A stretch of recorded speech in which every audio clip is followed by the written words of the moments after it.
I've done it again. As soon as we press play, I realise I can't remember what date it is. It is the 19th. 19th of April, which makes it day 30 of lockdown. Oh, it's been a whole definite month now. 30 days. I only know it's the 19th because I made a trip to the supermarket today, and that meant I was checking expiry dates.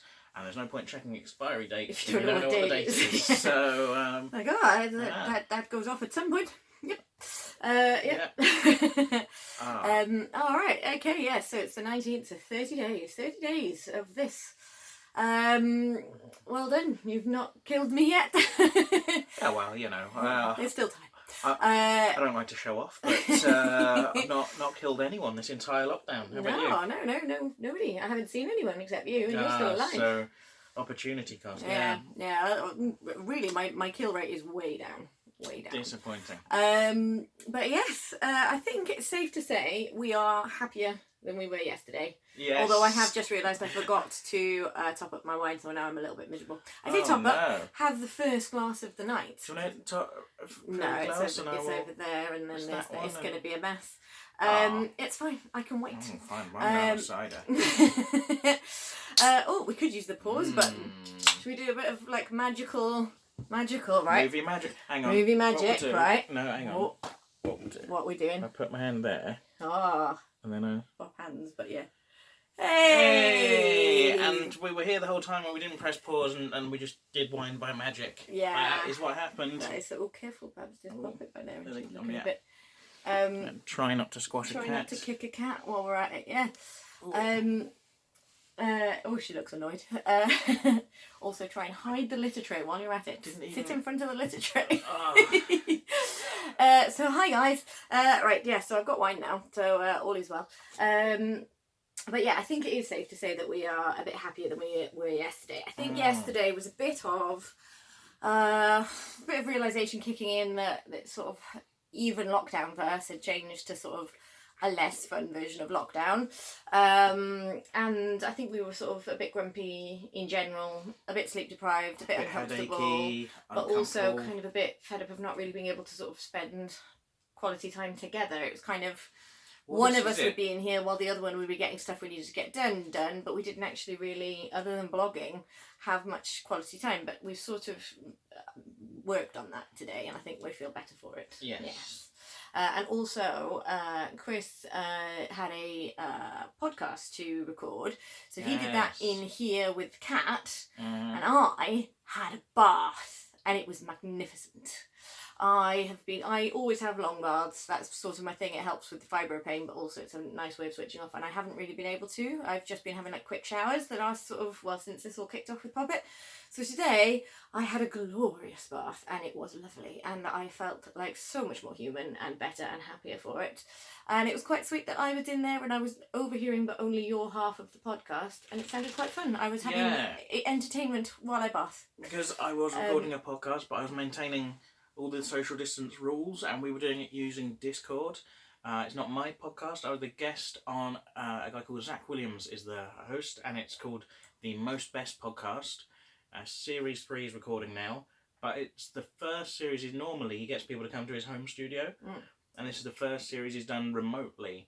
And he said, Chris, would you like to come and be on my podcast? I'm recording it remotely. I hadn't asked you on before because I wouldn't have you in my home, he said. Yeah, that's what I was wondering. But didn't want to be near you. Yeah, didn't want to kind of have me know where he lives, to be honest. But he said we'll do it remotely over Discord, and the sound quality, because some of the things you see on streaming and everything else, and I've listened to podcasts as well that have been recorded remotely.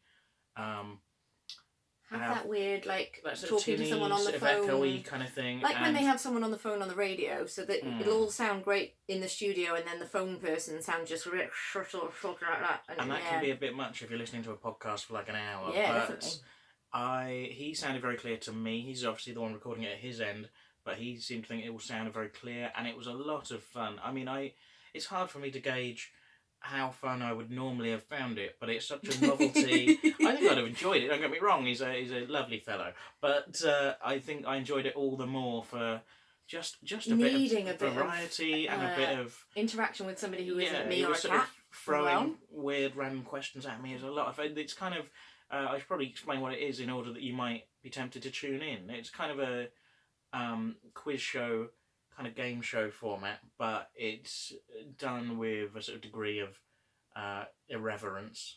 Yeah, it sounded quite sort of a little bit tongue in cheek. Yeah, a little bit silly, but I loved it. I wasn't hearing the questions. I was only hearing the answers. I only heard the quality of my answers. And imagine how much better those answers will be with context. Well, I quite enjoyed them without context. I might be disappointed. Yeah, don't say that. I'm only joking. But no, it was. I used to work in marketing. No, I didn't. I worked in PR. How dare you? Oh, I don't know the difference. Marketing is paid for advertising. PR, Yeah. you don't pay for it. It's no, well, I wouldn't pay for it if it was the I haven't quality been of paid it. to promote it, have I? Probably not going to be as good when it's finished. I didn't. Oh, for goodness sake! I was obviously joking. Yeah. But yeah, no, it was. It was. It was interesting because I couldn't quite work out what the questions were sometimes from what you were answering because it was quite insane. Well, there seemed to be one bit where you were streaming off what I thought were all lies about yourself, and it turns out quite a lot of them were truths. Yeah. So I learned some stuff. I tell you what, shall I yeah. do what I'll do? Mm-mm. I'll say one of the facts. I had to present 5 facts about myself, and then Zach, the host, had to guess which ones were true. Right. So there wasn't a set number that had to be true and false. So you could have just done 5 lies if you wanted to. And then if I wrong-footed him and he guessed incorrectly, I got points. So what I'll do is I'll say one of the facts here. But I won't tell if it's true or false. And if you want to find out, you have to tune in. Oh, okay. I know the answers because I heard you say, so I won't guess. But which one should I do? I don't know. All right, I'll pick. So I was listening from another room. Yeah, no, well, I was once in a nightclub, in the toilets of the nightclub, doing a wee, when actual Mel C from the actual Spice Girls came in, burst in for a wee. The queue was too long, and the ladies, and she sort of backed up to the urinal next to me, and did a wee. Peed next to you? Did a wee next to an actual Spice Girl. Well, right. How have I not heard that story before? Well, is my question, but I won't say any more than that because you'll just have to guess. I like to kind of draw a veil over it to maintain the dignity of Mel C out of the Spice Girls. That's very chivalrous of you. Yeah, I don't tell that story to just anyone. I keep that for vlogs and podcasts. So tune in. You're welcome, Melanie. Tune into the podcast and find out if that's true, and then see what other facts about me I gave, and all the other fun of it. It's good. Tune in. Most best podcasts. I don't know when my episode is coming out, obviously, but there are already 2 seasons of that available. So tune in now. And I can find the link to that and put it in the blurb. But I assume there'll be like a channel that you can subscribe to the podcast thing. iTunes or something. Yes, so I'll put that in there. There'll be something. So that'd be good. Yeah, that sounds fun. I will tune in. I quite liked the sound of it. It sounded fun. It sounded like it would be one that I sort of wished I was a performer so that I could go on stuff like that because it sounded like it was quite fun to do. So that was something you did today. So I think giving you something to do that wasn't just looking after a cat / cooking / walking a dog lifted my spirits a bit, especially because we had kind of things we were going to film and things that involved being in different bits of the house, which you wouldn't think would be that ambitious, would you? Yeah, we've already gone because we had a sketch before lockdown happened. We had a sketch we were going to make, and that involved having other people and maybe going and filming it at Ellie's escape room or finding another space for it. And obviously lockdown happened and we had to scale that right down to what can we film that is just the 2 of us and is in our house. Yeah, which you would wasn't think very is, ambitious. Scaled back 1 level already, and now we're at a point of oh, but we can't have it that I'm because this is a little tittillating one for you. There was one where I was in the bath. Yes, and that's actually in the can. We've got that. We can just release that. Yeah, but we couldn't do well. I hope we do. But we couldn't do things like even that because obviously I can't film. Well, I could film myself in the bath, but that'd be a very different kind of well, it was sketch.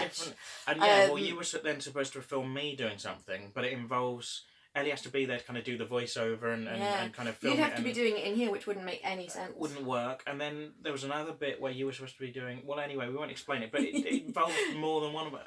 Apart from anything else, even if it's just one of us filming a thing, it'd be nice to have the other person there just to kind of direct or kind of go, yeah, that was good, or have another go. So expect a lot of sketches that involve single people talking to camera. I mean, Let's not say a lot. No. I mean, it's kind of... I don't know if we're going to make any. No, We'll try and make some blunted stuff. my creativity a bit, so we're feeling a bit... So it was nice anyway to do something a bit creative and have a bit of an outlet, and Elliot got to have a bath. Oh God, it was. I can't even say how happy I am that I had that bath. I haven't. It made my life so much better. Yeah. My life is so much better now. I've had that bath. I'm gonna have to schedule in some more baths. Honestly, the small pleasures. This is like yesterday. I was life. happy to go in the garden to release a caterpillar. Today, I was really happy that I had a bath. Like, this is the level that we are at now, guys. And do you know what? I hope that I will remember to really appreciate the little things after all this is over, because we also sat in here and watched a film together, and that was lovely. The film itself, well, we should mention, because we actually talked about early, God, it feels like it was years ago, but early in doing these vlogs, we talked about the fact that you made me watch The Room. Yes. And so today we watched The Disaster Artist, which is about the making of The Room. And now, The Disaster Artist, brilliant film. But still, again, throughout watching it, I was just like, but the film, The Room, is so terrible. But the thing is... And I was having almost like flashbacks to it, but... Even though it's based on a true story, the actual true story of The Room... me having to be let in. It's so larger than life that it just plays like a kind of Hollywood comedy. Yeah. You know what I mean? It's not a dramatic film, particularly. Because the actual true events are just so outlandish, and it's... a really, really good film. Isn't it? It is. I agree. It really was enjoyable. Recreated a lot of the stuff. The mannerisms. James Franco. James Franco is plays Tommy Wiseau, and I think James Franco is quite. I think he's quite fastidious in general. I think he really does. So he's probably... I don't know if he's method, but he seems like he's a very fastidious actor. And so I can't say I'm surprised, because he seems like he takes it all very seriously and probably would really like... Oh God, the number of times that poor man's probably had to watch The Room to get that performance that good. He deserves an Oscar just for that. But there's a lot of people out there that love The Room, and if nothing else, watching The Disaster Artist made me realise that it is actually quite a loved film. It has remade all the money that was spent making it, which was an inordinate amount of money. People have midnight screenings around the world watching it, and people love it. I am not one of those people. I think it is an absolute travesty, but hey, that said though, takes all sorts. as much as you didn't enjoy The Room at the time that we watched it, excuse me, as much as you didn't enjoy just burp in your face, that'll teach you to not enjoy The Room. Sorry about that, people. Sorry about that, listeners, viewers. I don't know. Whoever you are. Whoever the fuck you are. I don't know why I'm apologising to you. Yeah, podcast more to me. You're not better than me. Right. You're doing your own shit in your own lockdowns, I'm sure. Anyway. Got a bit mad. So... It was a little bit threatening. Yeah. Well, it's fine. I can be as threatening as I like to these people, because I'm at a safe remove from them. I meant you were threatening to me. Oh, no, I went like that. To you. No, I was supposed to be affectionate to you. Oh, it was affectionate. Yeah, it did not read that way. Oh, I'm sorry. Oh, it's threatening you. You're great. I like you. Good. Keep it up. But I still like The Room. No, but the point I'm going to make is you didn't enjoy The Room at the time. No. But you did admit today, watching The Disaster Artist, that you were glad you'd seen The Room. It kind of because it. I don't think I would have fully appreciated The Disaster Artist without having watched The Room. And that is kind of what I'd said to you the whole time. It's like, we need to watch The Room and then we can watch The Disaster Artist. So. I will say, I did feel at sometimes, but at what cost? But it's okay. Overall, I'm glad that I've experienced both. But the Disaster Artist is brilliant, and I genuinely would say you kind of do have to have seen The Room. Because I think if you watch The Disaster Artist and then you watch The Room, you're probably already going to be watching The Room with the kind of this is hilarious and this is ridiculous, which I knew had been prepped on The Room being ridiculous and hilarious. But I was watching it as though it was trying to be an actual film, and it's inexplicable. Absolutely inexplicable. Oh God, I could talk about how insane that film is at length. But hey, I think we probably did, didn't we? Last time we talked about it. So still. I'll tell you what though, but we mentioned that you had a bath today. Yes. I have not had a bath because I am filth, and nor have I had a shower, and my hair is beginning to look a bit greasy, right? But this is actually the thing is, I also today I had to go to the shop. This was quite a good little. Well, yeah, it was a conscious choice. Here's the thing, right? I had to go to Tesco's today, and I went to and it turns out that excuse me, very You gassy. shouldn't have had that cider. It turns out that I went to Tesco's, and it turns out some people are still not social distancing, and the more I hear and learn about coronavirus, the more unpleasant it sounds, and the less I want it. Are you only just getting that? I was never keen, but I heard a thing on a podcast, not to be too grim or unpleasant, but I heard a thing on a podcast today that some people are now, this medical, the doctor has been in, you know how if it gets really bad you end up on a ventilator, basically, is what I'm rambling towards, and she was saying if you end up on the ventilator, like if you're that bad that you need a ventilator, your face will swell up. You won't look like yourself. You'll feel very puffy. And it's quite unpleasant for your kind of loved ones to look at. You're basically unrecognisable, and like. So if she was, I don't want that to happen. I'm not. Well, we won't be able to visit you anyway. No, which is also it's not. Yeah, but awful. also, regardless of you visiting me, which I wouldn't want you to do, but would miss you being able to. But I don't want that to happen to my face. Do you know what I mean? Like, I don't want it to happen to your face, it doesn't sound like it would be fun. For context on that, I think I'm not arrogant about my face, but I don't want it swollen up to, you know. I don't want bad things to happen to your face. I'm quite a fan. So, but yeah, for context, I think when you were sort of, I didn't read this story, but you were recounting it to me, and you said it was an intensive care specialist. I'm not sure if she was a nurse or a doctor. she's actually seen it firsthand. But this was on a podcast I was listening to. Yeah, and she was basically, she'd recorded a message to her husband in the event that she catches COVID and ends up hospitalised with it. This is what we want you to do. And one of her instructions was, even under normal circumstances, if you were able to visit, if I'm on a ventilator, I wouldn't want you to visit anyway because I won't look like me. And if you're on the ventilator, you're also in a coma. That person is not going to know that they're being visited. So for the person doing the visiting, it might just be upsetting see. It's just going, yeah... Not that I didn't already know, but it's another reminder that COVID-19 is pretty grim, pretty unpleasant, and it just makes you feel a little bit less comfortable and safe about being around other people. Like, if I get this, it could be a mild case, I could be asymptomatic, but it could be really bad. But nonetheless, sometimes we just have to go to the shop. And today, for example, we wanted to pick up some lactose-free milk that the cat can drink, and that's to help for reasons that we won't really go into because they're not pleasant. They involve poo. But or the lack thereof. The lack is constipated, basically. But to brush over that, you have to go to the shop sometimes, and people are still not social distancing.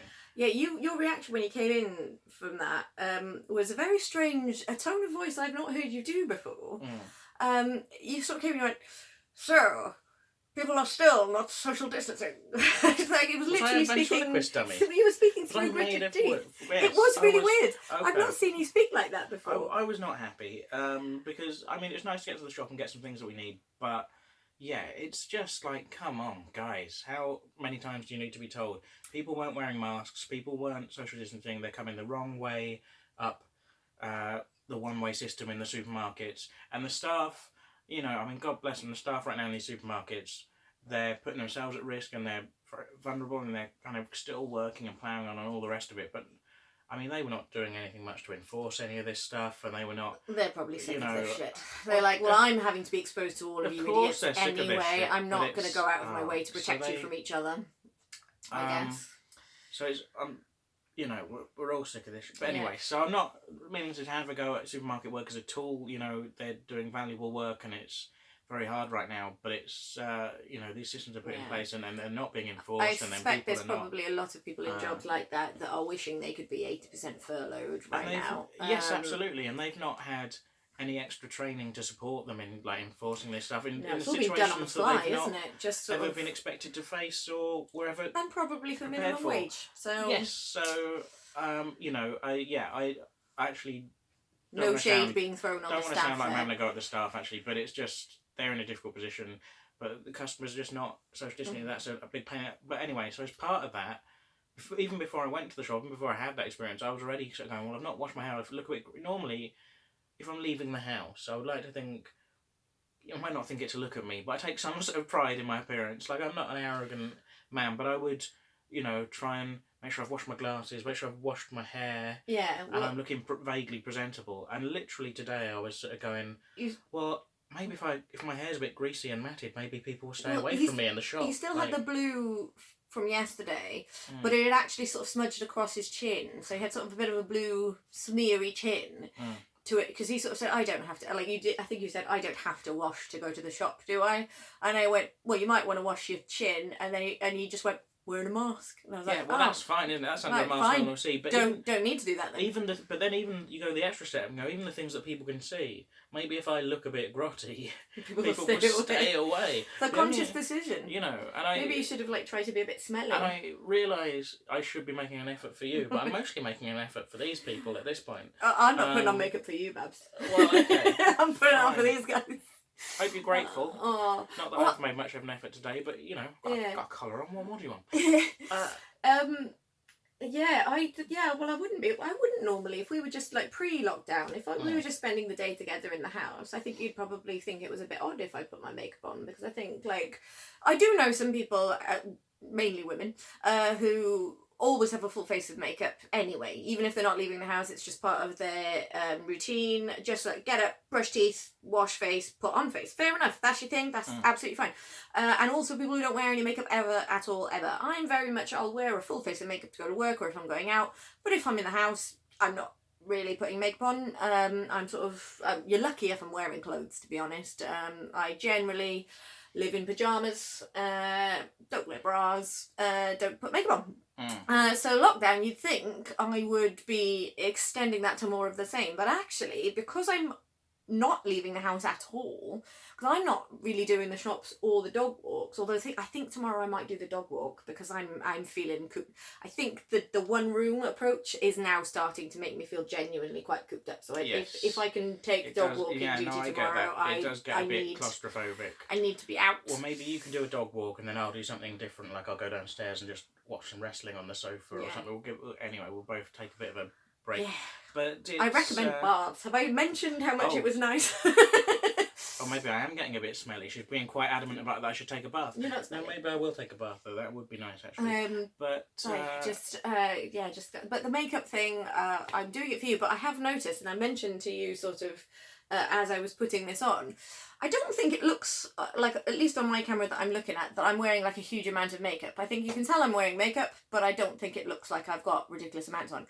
That's not true. I am actually wearing full stage makeup. There is a ridiculous amount of contouring and all sorts of nonsense going on here, which I sort of realised I'm going to have to wean myself off, because I'm doing makeup for camera now, not for reality. So I probably look a bit like a drag queen to Chris, but bless him, he said he hadn't noticed that I'd done anything different, so I don't know. So maybe that's fine. I always think you look nice. Oh, look at him, isn't he cute? But yes, I all of reality has switched, and I don't know what's normal anymore. I don't know, and it's all blending into one strange. I don't know what's normal. While Ellie has an existential crisis, I'm quickly going to plug my latest article. Oh yeah, go for it. Because it's a good one. Having not written any articles for a while, I suddenly thought I need to kind of actually try and work and bring some money in and try and do some writing.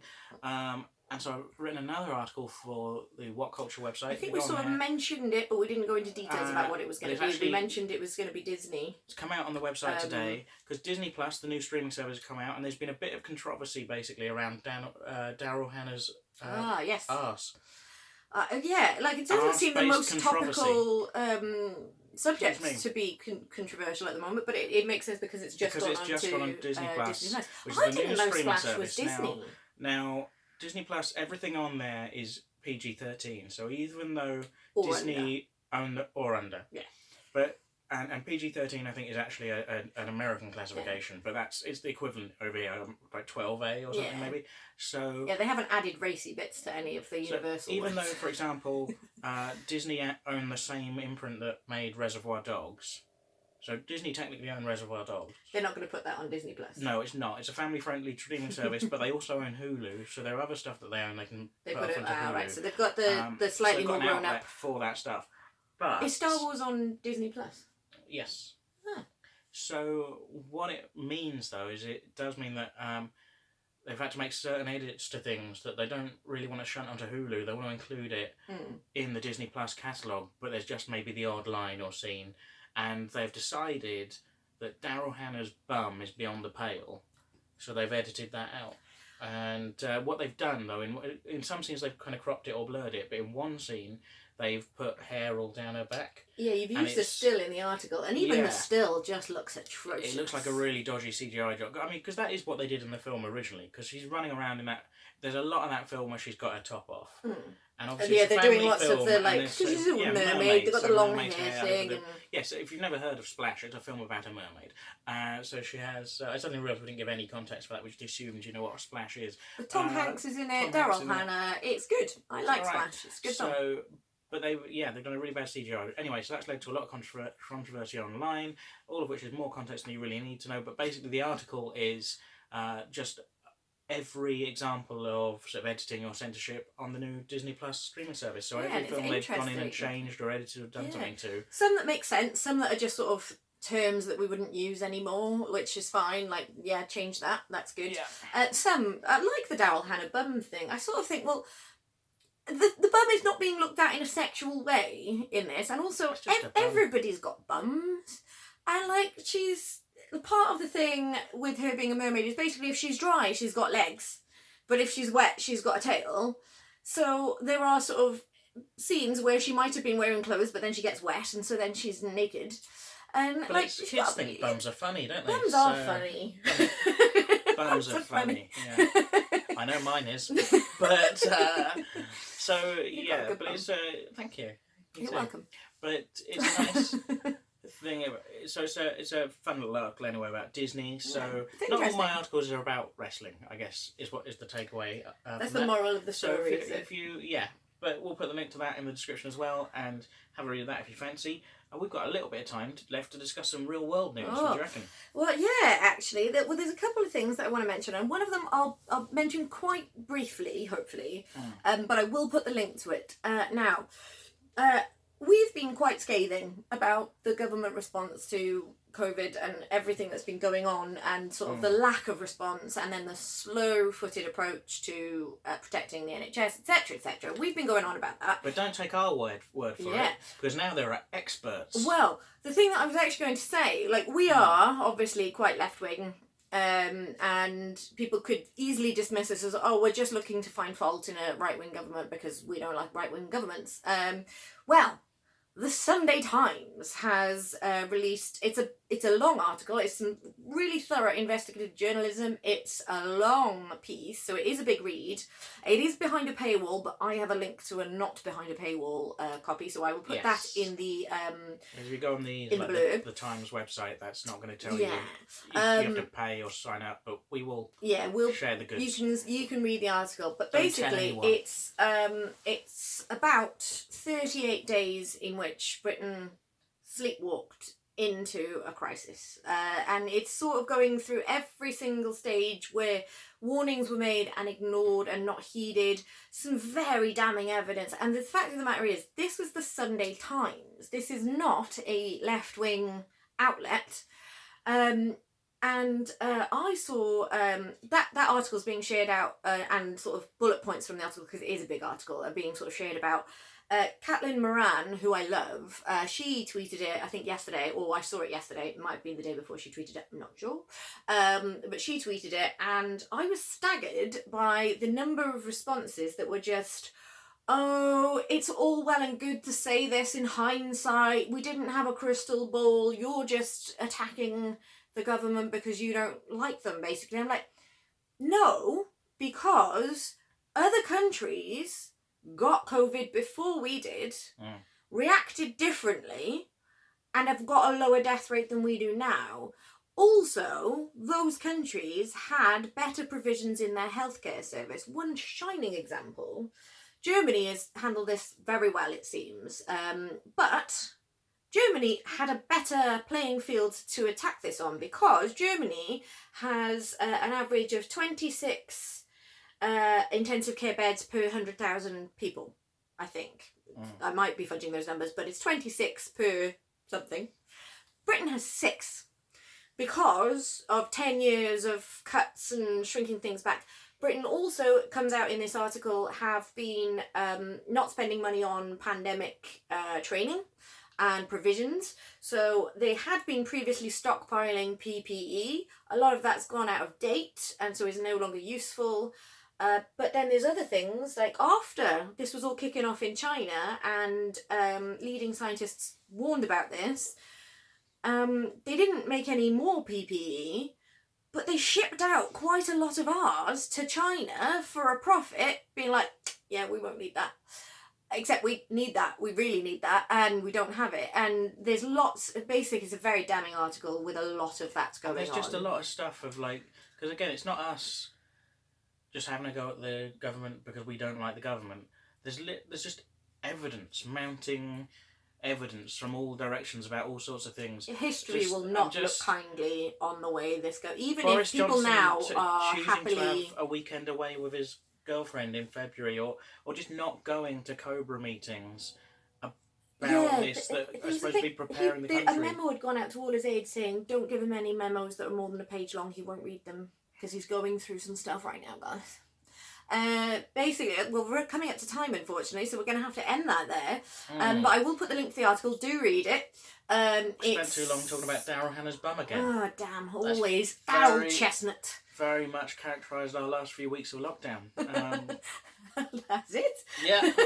How many times have you watched Splash? How have you not been listening to me? Right. We're probably about to run out. Talk about Haryl Dannah. Haryl Dannah? Haryl Dannah's bum. That's the right. title. Haryl Dannah's bum. Bye, guys. Bye.